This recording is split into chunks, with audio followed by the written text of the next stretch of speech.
Esta mañá arrancaba en Noia a Semana Saudable Saberes e Sabores de Galicia cunha cata de queixos no Centro Ocupacional da Misela. Os usuarios coñeceron da man da catadora Salomé Beiroa as propiedades e os beneficios do consumo de leite e os seus derivados. A idea é fomentar a alimentación saudable, produto de orixe galego e de calidade e todo con distintivos de calidade diferenciada. Ben Galicia calidade ou ben denominación de orixe protexida. E, sobre todo, ensinar a xente a comer e a que consuma alimentos pois, con as características determinadas, pero teñen que ser os mellores dos mellores, non se pode comer nin consumir calquera cousa.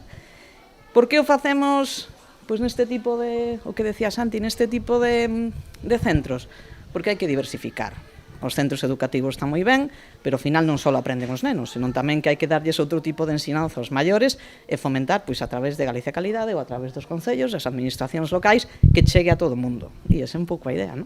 Ademais de aprender, tiveron ocasión de catar algunhas variedades de queixo galego con denominación de orixe protexida, que contan ademais co distintivo de Galicia Calidade. Estes produtos que están aquí certificados e que hoxe se van catar son produtos que cumpren uns pregos de condicións, que as empresas teñen unha auditoría anual, que se esa auditoría non se cumpre poden perder o selo de garantía, polo tanto, a máxima calidade, a excelencia dos produtos. E, sobre todo, pois, que sirva tamén como promoción de moitos dos produtos que se elaboran na nosa terra, que se elaboran en Galicia en distintas localidades e que ao final pois supón poñer no mercado un produto de calidade acreditada e que pois ten unha demanda crecente. Tras esta primeira xornada, as actividades terán continuidade ao longo de toda a semana, en colaboración con diversas entidades e centros educativos.